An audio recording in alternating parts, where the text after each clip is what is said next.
Everybody, and welcome to another episode of Web3 Masterminds, sponsored and hosted by Cryptopolitan and Ford Protocol. I'm Mitch Rankin, the co-founder of Ford Protocol, and really happy to introduce Andy Beal from Forta this afternoon. Welcome, Andy. Thanks for having me, Mitch. Happy to be here. Yeah, it's really, really great to be chatting to you. I've been looking forward to this one. Andy, just maybe you could start off by introducing yourself. Tell us where you're from and a little bit about what you do. Sure. So I lead ecosystem development at Forta, which an ecosystem is a role that is that you'll see in a lot of different DeFi Web3 projects. The way I like to describe ecosystem development is it's essentially business development and community development sort of packaged in one, right? The goal of any decentralized network or application is to build a community around your platform. Forta has that same goal as a decentralized security network. And so not only do we need to build our user base, but we also need to build our stakeholder groups, node runners, token holders, community, et cetera. So ecosystem is really about, fostering the growth of all those different stakeholder groups. Prior to joining Forta, I was at Ernst & Young, so a Big Four accounting consulting firm. Worked on their blockchain team for 5 years. And then prior to that, I was a corporate and regulatory attorney working almost exclusively with early cryptocurrency companies, primarily exchanges. So I did a lot of corporate and regulatory work for some of the early altcoin exchanges like Poloniex, for example. That's actually a really interesting background and pretty well suited to where you find yourself today. I mean, the legal and accounting sort of side, sandwich in the blockchain, and then wrapping it around the internet security and what you do in the blockchain. So yeah, interesting. And tell me, how did you actually come, start off with Forta and get to be working on the project? What's your sort of journey so far in the program? Sure. So I left my previous role at EY in April of last year. So it's been actually I'm about to hit my 1 year anniversary with Forta, which will be May 1st, I believe. So I was introduced to the Open Zeppelin team, which I'm sure we'll get into during the course of this conversation. Open Zeppelin is one of the leading crypto security companies. I think they're best known as being sort of the manager of the Open Zeppelin contracts library, which just about every Solidity developer uses when they're creating new assets or new protocols. And then also one of the best smart contract auditors in the world too. Open Zeppelin was incubating the Forta project, and they were bringing on full-time people to work on it. So I was one of the first full-time resources they hired to work on Forta exclusively. So yeah, like I said, joined about a year ago, and it's been a great ride. And what is your role there, Andy? So I lead ecosystem development, which again is like it's sort of the business development and community development, packaged in one. Okay, awesome. And tell us a little bit about Open Zeppelin and the incubation with Forta. What is the idea behind it, and what was the sort of desired outcome from that type of incubation? Sure. So Open Zeppelin, like I mentioned, is one of the leading security companies in the industry, and everything that they've done from a security tooling and service standpoint is sort of in support of the smart contract development lifecycle. So, imagine you and I are smart contract developers. We want to start building something. It's best practice. You don't want to start from scratch necessarily. You want to go use a template, right?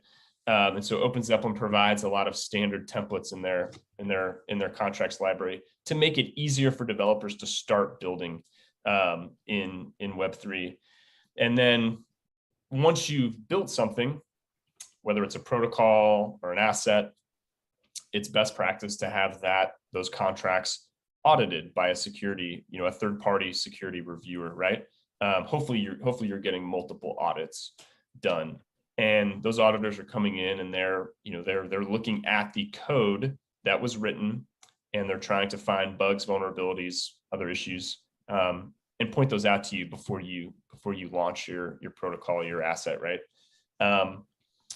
And then once you go live with whatever you've built, Open Zeppelin has they have a product called Defender, which is a smart contract sort of operations administrative tool that a lot of really large DeFi teams use today to manage their active smart contracts. So smart contracts library, security audits, Defender, all of these things support the smart contract development and like management lifecycle. So they're, it's in support of developers and what they're building. Forta came out of work that Open Zeppelin was doing around runtime security. So what's runtime security? So you can infer by the name runtime that it's security related to the application while it's running, right? As opposed to an audit, which is looking at the code prior to it being launched, right? So runtime security is something that's, sort of foundational table stakes in Web 2, right? Every major company, network, software provider, has systems, software that are watching their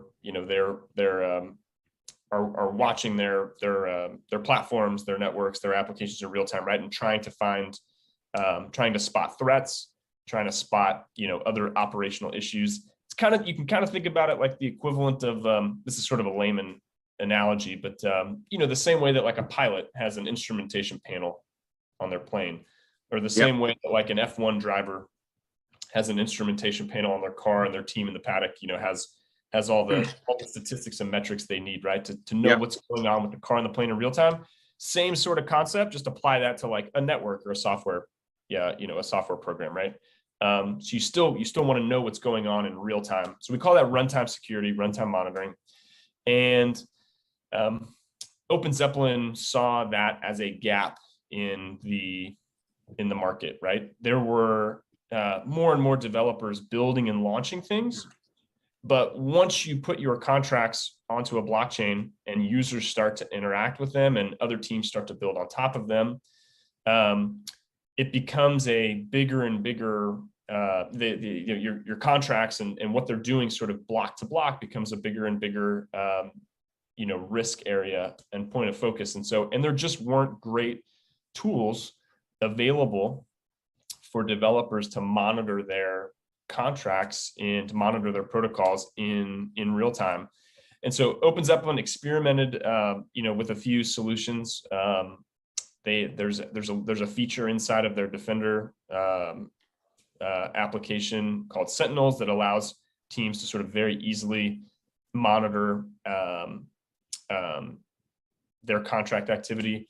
Forta was sort of born out of that thinking and work that they did around, okay, what's going to be sort of the best approach to runtime security, but for DeFi and NFTs and Web3, right?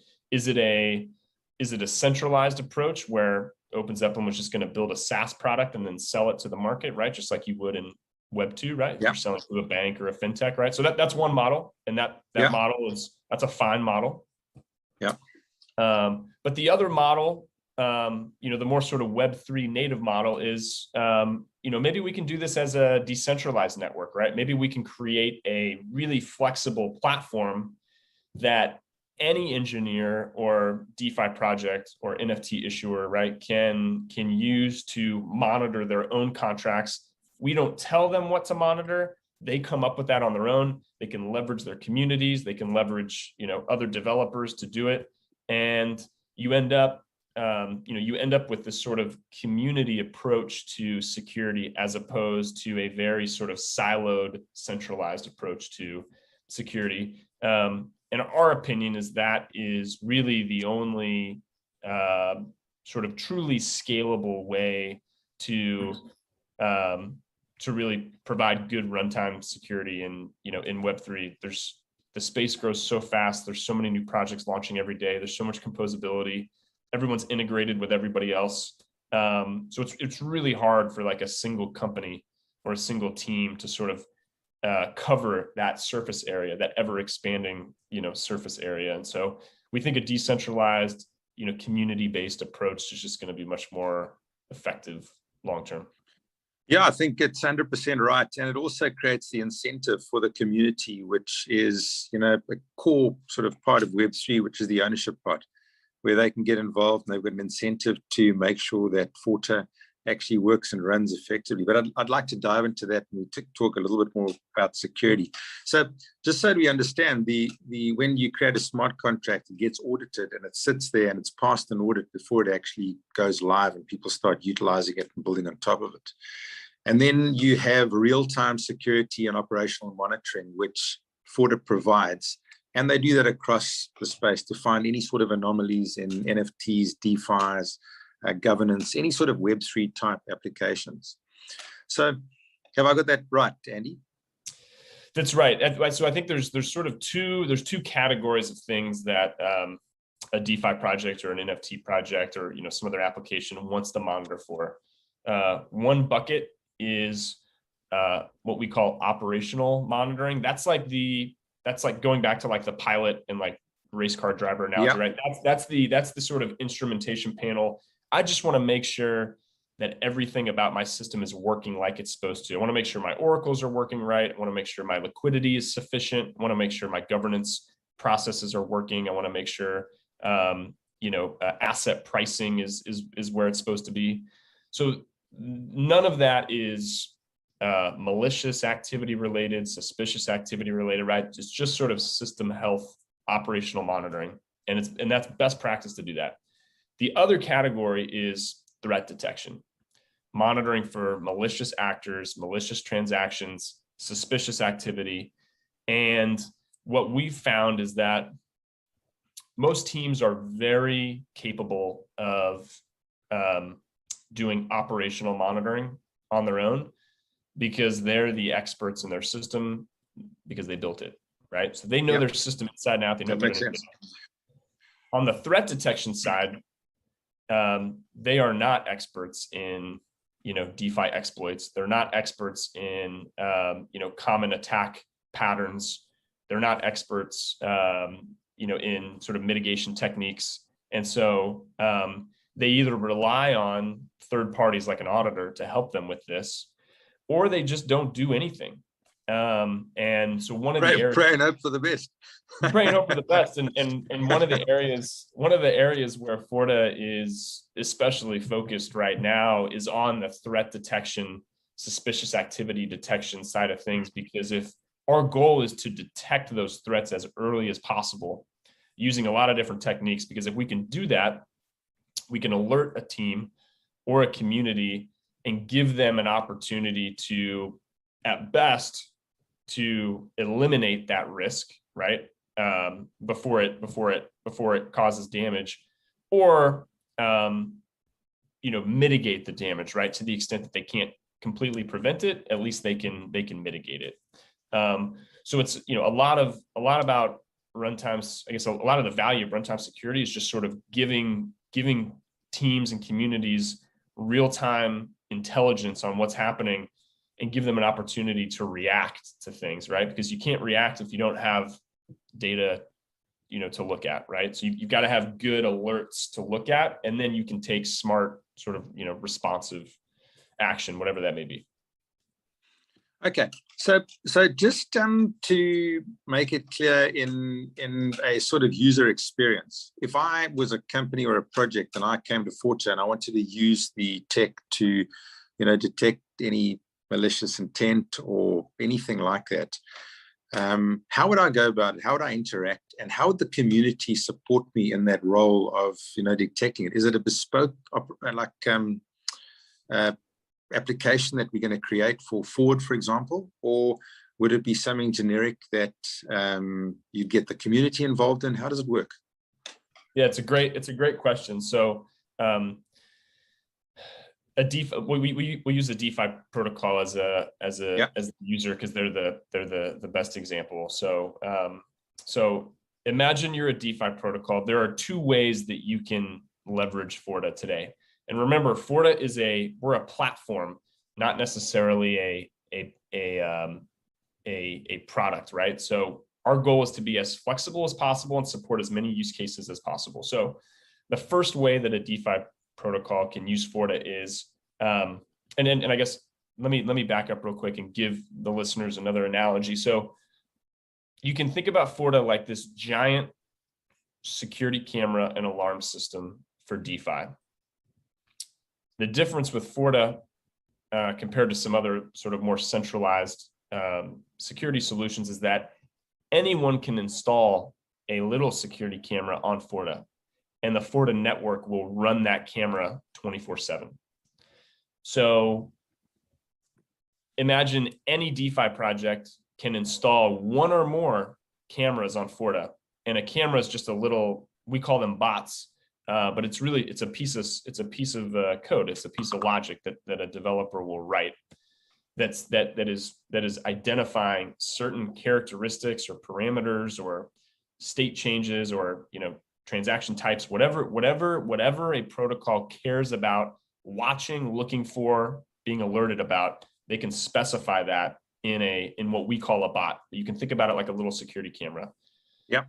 So once a developer at a protocol team writes a bot, they can publish it to Forta, and at that point, the Forta network and all the nodes that make up the Forta network will start running that bot in real time against every block of transactions on Ethereum, for example. So every 15 seconds, every time there's a new block of transactions on Ethereum, that camera is running, looking at transactions in that block. And if it finds what it's looking for, the network emits a public alert about that. So that's the alarm system sort of component of Forta. So to your question, how does a DeFi project use Forta? So first thing you can do, and what a lot of teams do, is they install their own security cameras on Forta, right? Their developers are writing their own bots. Yep. They're specifying what they want to watch for, what they care about, and they're publishing that to the network themselves. So not too different than sort of how a developer team like publishes a smart contract on Ethereum, right? We don't tell them what to publish. They can publish whatever they want, right? Our job is just to sort of be as flexible and reliable as possible. Yeah.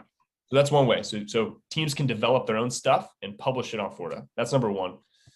This number two is we have a lot of generic threat detection bots, aka threat detection security cameras that are running on the network already, that were developed by us, that were developed by other security researchers in the ecosystem.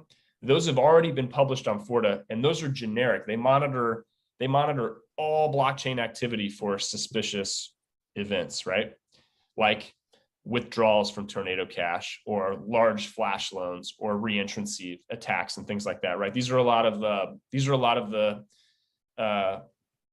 characteristics of like common threat patterns. If you look at like the last 2 years of hacks, a lot of them involve Tornado Cash.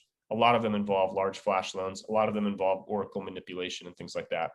So we have a lot of generic security cameras on Forta watching for things like that. Anyone in the world can subscribe to those. So it's like a public security feed. So if you want alerts that are relevant to you about Tornado Cash withdrawals, for example, right? You could subscribe to that specific bot on Forta, that specific camera on Forta, and the Forta network will push alerts to you in real time over email, over Slack, Telegram, Discord, however you want to receive them. You'll get real-time information about a wallet that is using Tornado Cash and also interacting with your system, right? So we have all these generic bots too. So those are the two ways currently that a DeFi protocol, for example, can use and sort of leverage Forta. That's actually very interesting. I think it creates amazing functionality, having that, I suppose, a library of bots that you can subscribe to, because as you start closing the doors, the hackers have got to actually find more, ingenious ways of actually attacking the code and extracting value and stealing, what they're looking for there, which it becomes harder and harder as you close more and more doors, which is great. So essentially what Forta is doing is creating infrastructure that DeFi projects can utilize to improve their security without having to upfront the huge capital that it would actually take to, develop that type of infrastructure, the cameras, the bots, etc. themselves. Yeah, Forta has a couple jobs in the market right now. One of them is to, related to the network itself, to make sure that that network is as reliable and resilient as possible, and as decentralized as possible, right? So those are really important, right?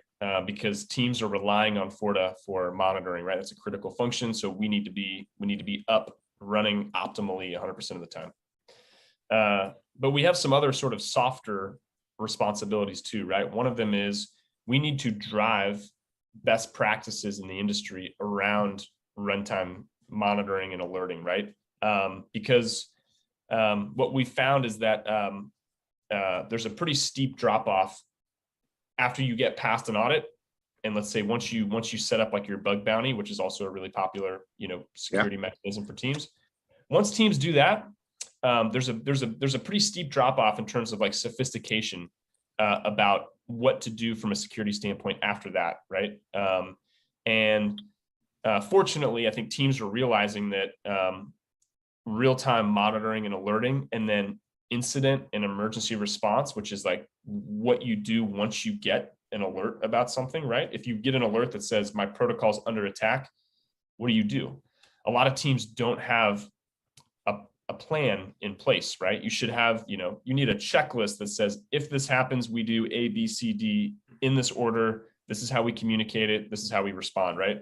And so, Andy, just give us a basic checklist. Give us an idea, an example of what a team would put in place if they had a malicious attack and the steps they would take to actually mitigate the risk.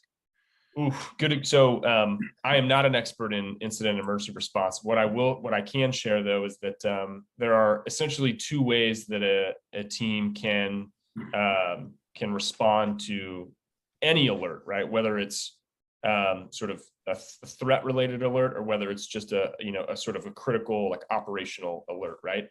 You can respond manually, or you can respond in an automated way. So responding manually means someone on the team gets an alert on a dashboard and it says liquidity in this pool has dropped 50% in the last minute, right? That's odd. And they're going to investigate that more, but they're going to do it in a manual way, right? That person's going to go look at transaction logs. They're going to go look at, on their infrastructure on their side and see, okay, is this confirmed? What happened? Are we really under attack, right? They're going to do a really quick sort of, investigation, right?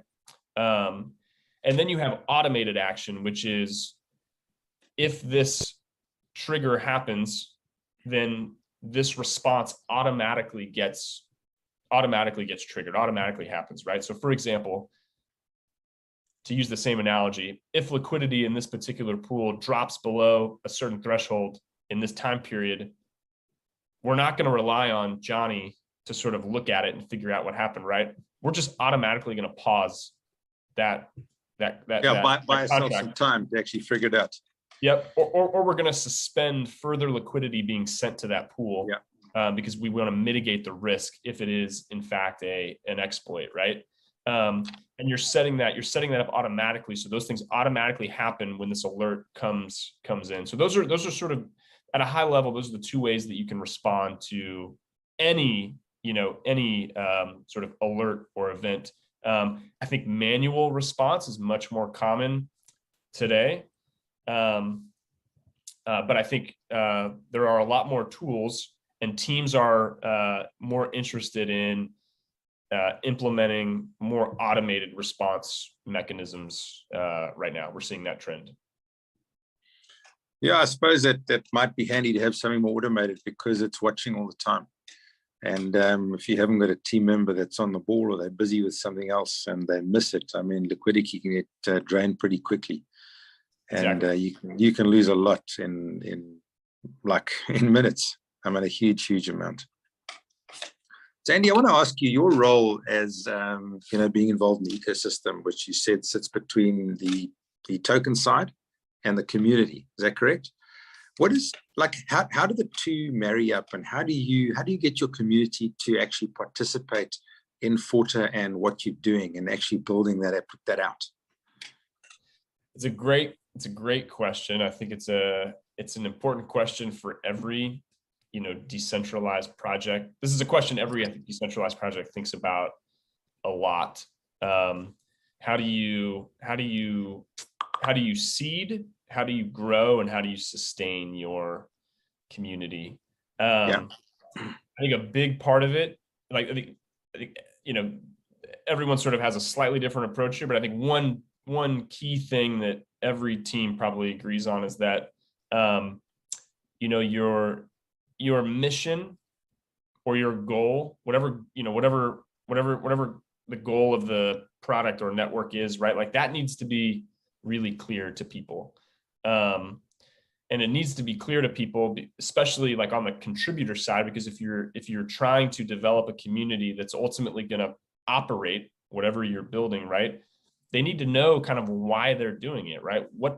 What's the purpose here, right? So identifying, I've heard it described very recently as like coming up with like, what's your North Star? Like, what's everybody sort of marching towards, right?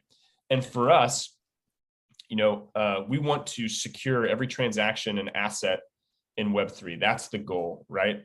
And one way we do that is by eliminating or minimizing the number of hacks that occur, right? And we can do that by providing teams with more real-time data and giving them, a better chance at, at sort of at mitigating or eliminating, attacks. But our North Star is protecting or securing every transaction and every asset in Web3. So if that mission or North Star, resonates with an audience, right? Then, we're more likely to attract those people, right? Who are just ideologically sort of drawn to that mission, right? They care about security, they care about scaling DeFi, and they know how important security is, right? So we're really interested in bringing those people in. So there's that aspect of it, right? North Star, mission, got to have that.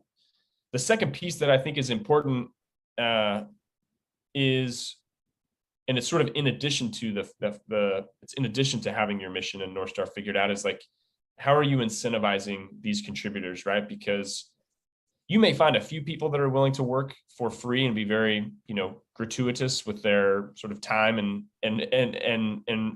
energy, right? But the vast majority of people, especially people that are really good, right, need some sort of incentive because there's a market price for their time and expertise, right? That's correct, yeah. So how do we incentivize these different stakeholder groups? And for us, we have a couple different stakeholder groups. We have our node runners who sort of, maintain the infrastructure of Forta, right? Similar to like a validator on any other, blockchain layer, right? And they have a role to play in the network. So how are we incentivizing them to, run their nodes, which costs money, right? It costs electricity, it costs time, costs, maintenance, you have overhead. So they need to get paid for doing that work. And then we have developers who are building the bots, right? They're publishing those little security cameras on the network and essentially protecting all of these smart contracts, right? And what kind of incentive is there for them to do that work? Is it a direct financial incentive? Are they getting paid to do that? Sometimes. But also, if you're a developer for a core team, your incentive is just to, prevent hacks on your project, right? Like that's the incentive, right? You want to keep the assets you're responsible for safe, and they have a better chance at doing that when they have good monitoring in place, right? So it's an indirect financial incentive for them, right? So yeah, we spend a lot of time thinking about incentives, but I think it's also something that it's a living sort of conversation, right? We're constantly sort of tweaking and iterating with our community and trying to figure out what are the right incentives to drive the behavior that we want to drive. Yeah, it's an interesting topic. It's one we think about as well all the time. because our sort of North Star or mission is to make Web3 simple and easy for people that are in Web2 to integrate it in a no-code environment. And that particular vision resonates with a particular group of people that want to get involved in promoting that idea, because of whatever their sort of ideals are. And I think as you're building community and thinking about the incentivization and how that comes through, you certainly draw the right people to you, the people that ultimately will support and help grow the project and help spread it and sustain it and keep it healthy over the long term. And that's essentially what we're all looking for with the decentralized organizations that we're putting together, because without a growing community, it does fizzle up and just sort of die. It withers away. So I'm always interested to hear what different guys do in their particular ecosystems to do that, because I can certainly learn from it. It's a question I think about all the time, because it is such a vital part. In fact, one of the most important parts of what we do, which is our community and growing that community and making sure that it's healthy and vibrant and sustains for the long term and has the energy, which comes from either financial incentive or some sort of incentive in the network to actually promote and to grow and to ultimately benefit from what's happening. So it is an important one. And I just wanted to ask you, I looked through your website and I saw a couple of examples of how Forta explained how they would have mitigated the risk or helped, flag a malicious attack on particular networks. There are a couple of big ones that you've got here. The one is obviously the Poly network, which is a massive hack. Can you, just in simple layman terms, explain how something like that could have been prevented had the Forta application actually been running? And funnily enough, I see in your partners now, the Poly network is a partner. So I'm assuming that they've actually, integrated and are utilizing the tech, which is amazing to see.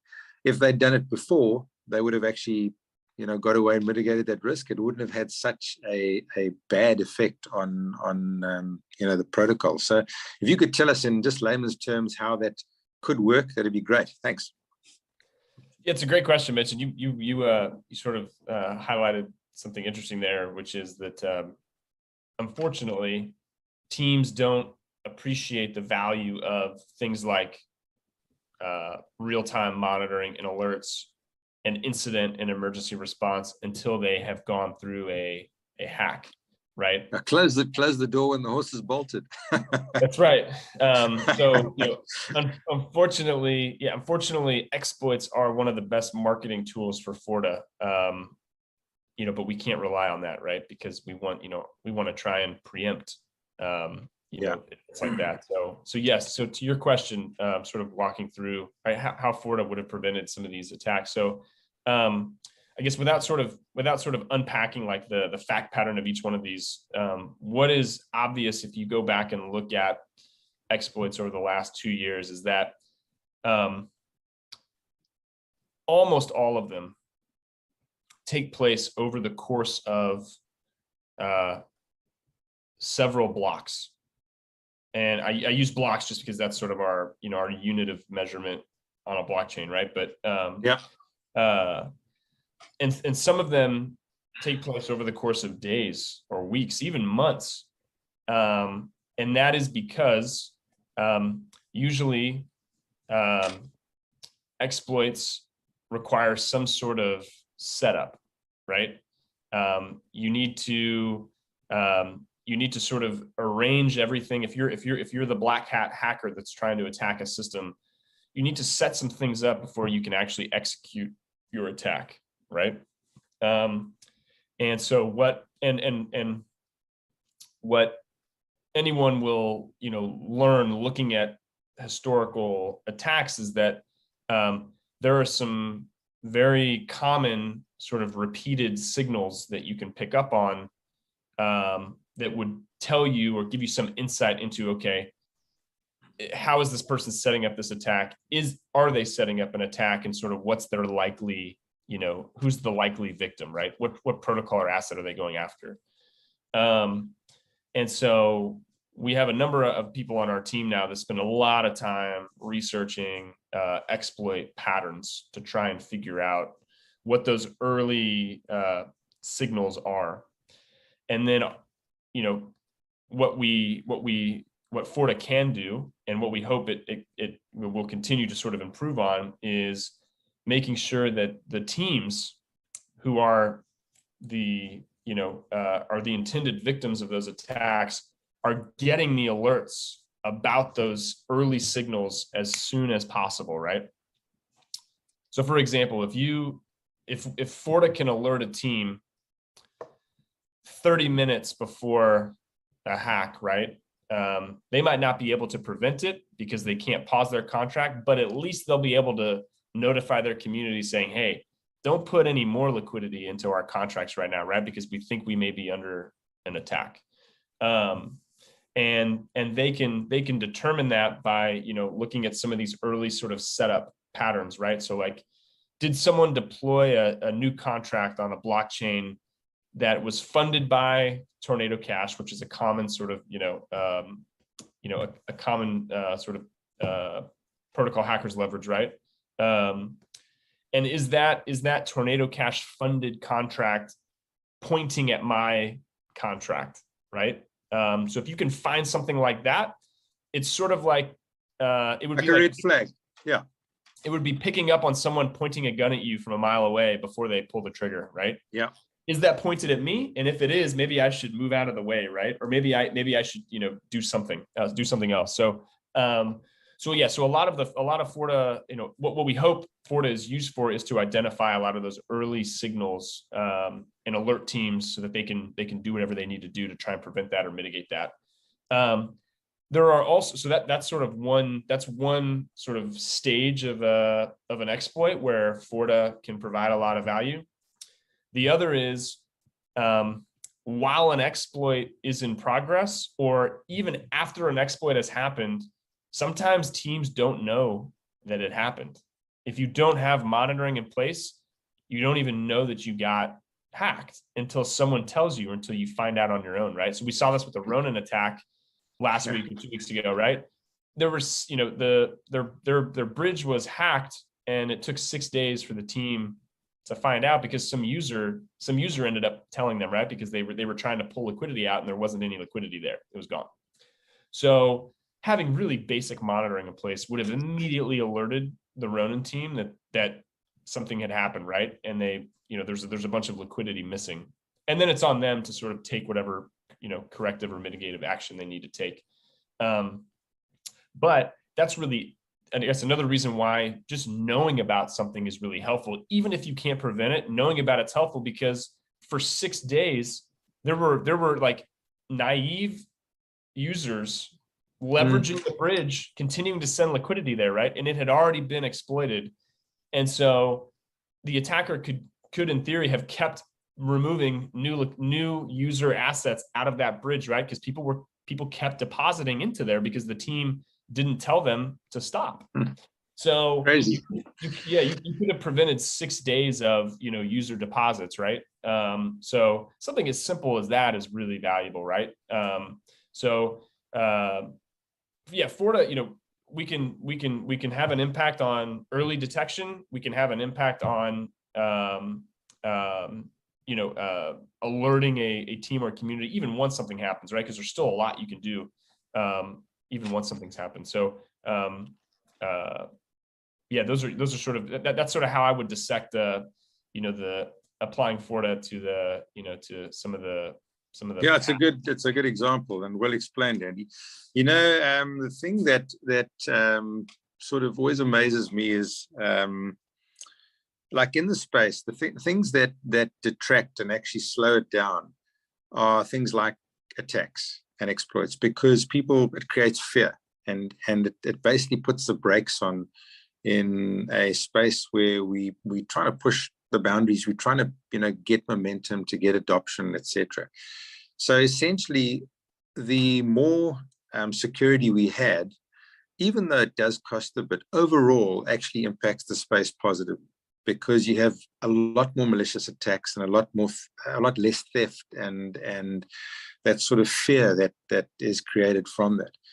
So Andy, what do you think are the bottlenecks that actually stop a company from taking a step? I mean, if I look at the examples on your website, which are major, I mean, they were in the press. It was like a big red flag. I mean, people looked at that and said, gee, maybe DeFi isn't as good or as safe as we thought. It certainly stopped a lot of people. Why do companies like that have got big protocols not take that step towards putting security in place? Because I cannot imagine that every single protocol out there has actually got good security. I mean, what you guys want is you want everybody to be running Forta so that it can mitigate those risks. So what are the bottlenecks? Why don't projects take that very important step of actually protecting the community instead of waiting until something happens? It's a big question, and I think there's a couple different answers to this. First is understanding that security has been historically it's a cost center. It's not a revenue generating function, right? It doesn't get you users, doesn't get you liquidity.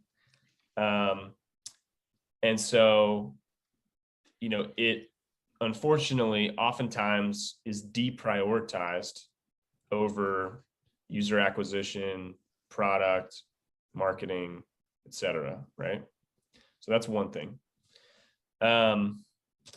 Related is that if you look at the composition of teams that are launching and managing a lot of these a lot of these DeFi protocols, right?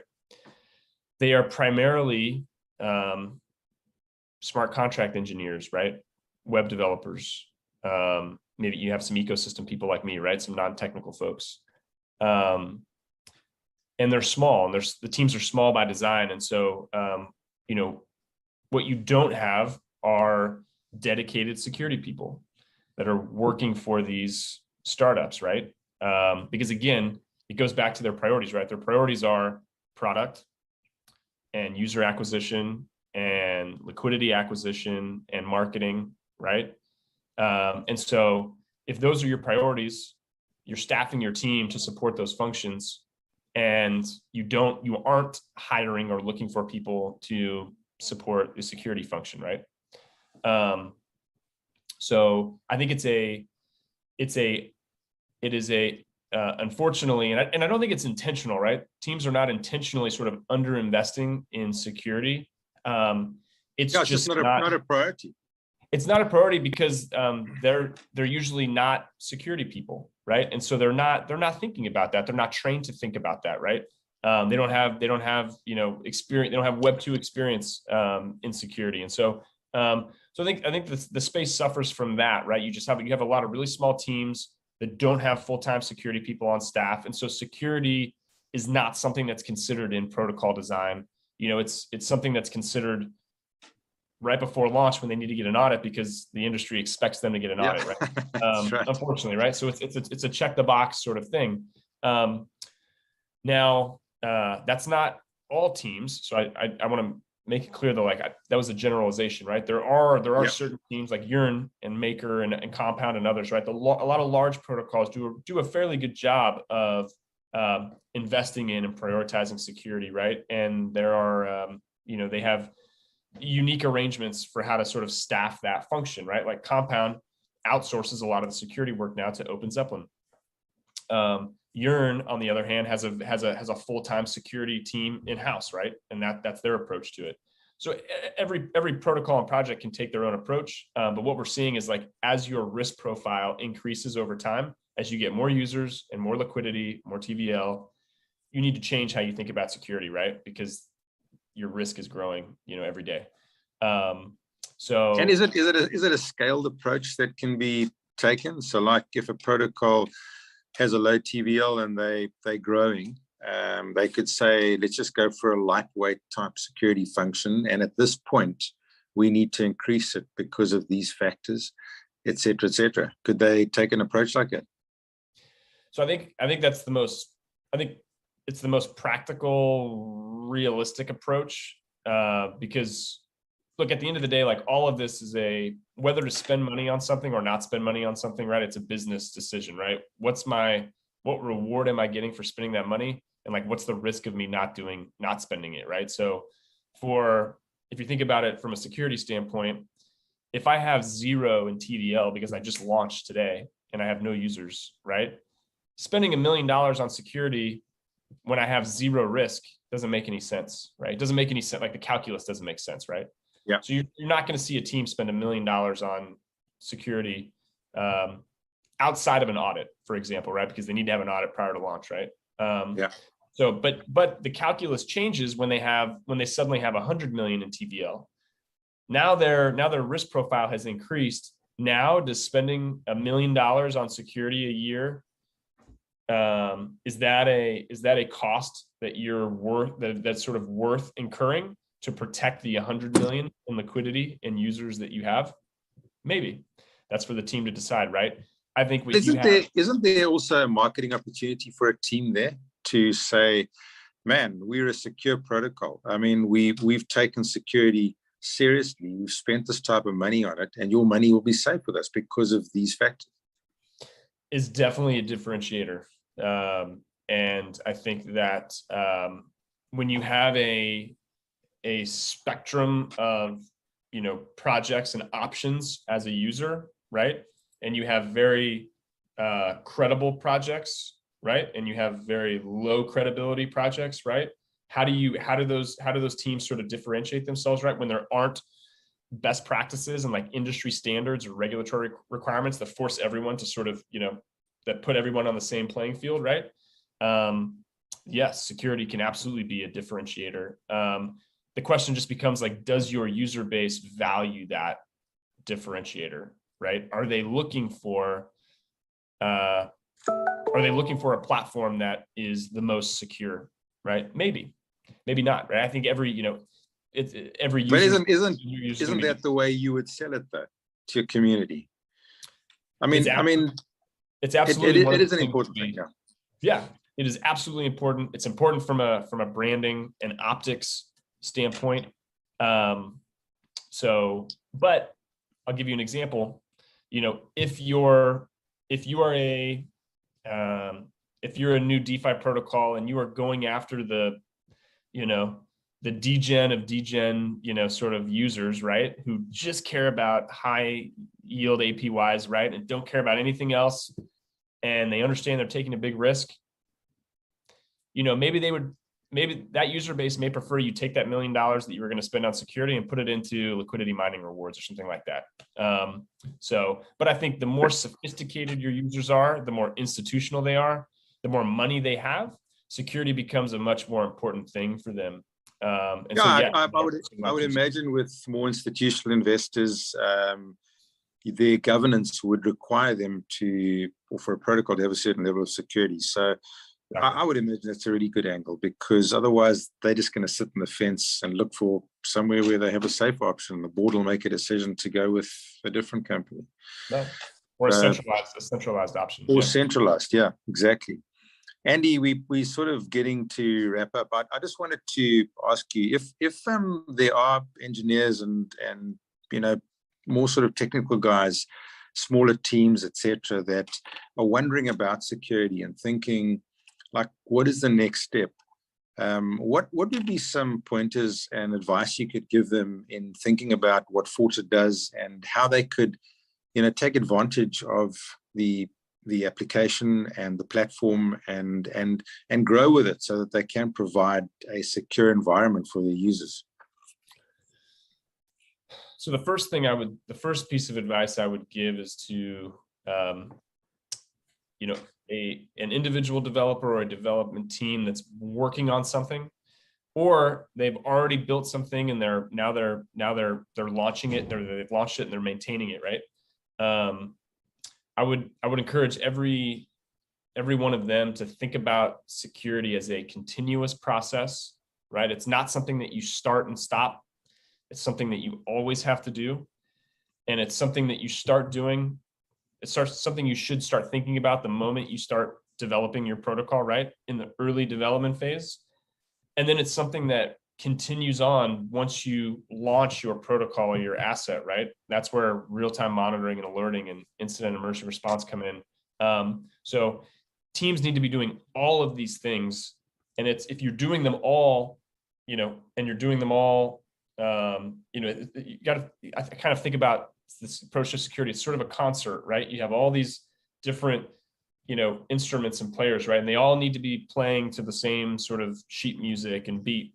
And if you are, you're putting yourself in the best position to sort of succeed, right? And succeed just means, you know, you're not going to eliminate or prevent every risk or every attack, right? But you will be prepared as best you can to, you know, to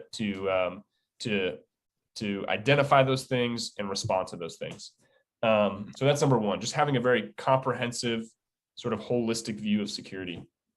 And then I think on the specific for Forta and like runtime security, I think, you know, I want to correct the misconception that a lot of teams have, which is that, you know, even if I find out about something, there's not a lot I can do. And that's just a patently false belief, right?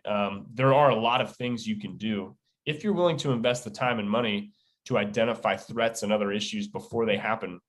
And even if you catch it after it happens, there's still value in that because you can mitigate the damage that those events cause. And so it's a really important thing that teams need to invest in. And I think as your risk profile grows, it just becomes a bigger and bigger, you know, sort of risk area for you. So if teams are interested in, you know, experimenting with Forta, they can reach out to me. My email is andy@forta.org. They can also, you know, reach out to Forta Network on Twitter. They can join our Discord and they can reach out to members of the team and get connected with us. We have great developer docs and SDKs. So, you know, there's nothing stopping developers from building their first bot today.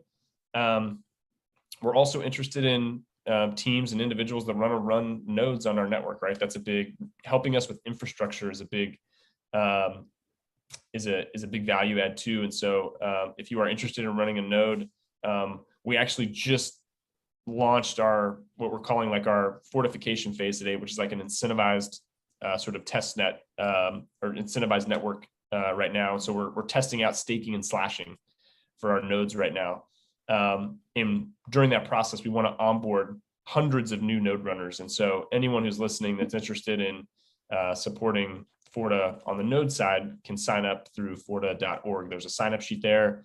We run everybody through KYC, but assuming you make it through that process, you know, you can spin up a node and we will stake on your behalf. Amazing. Yeah, thanks, Andy. Gee, an incredibly important part of this whole environment that we're in and the space that we're growing together. And I really enjoyed our conversation, man. I learned a lot. And thanks so much. Appreciate it. And I think the users will, I think the audience will get a lot of value out of this and appreciate your time. Thanks. Good luck with the project, man. Good luck with, and hope you guys, wish you all the success in the future. Likewise. Thank you, sir. Cool. Cheers. Cheers.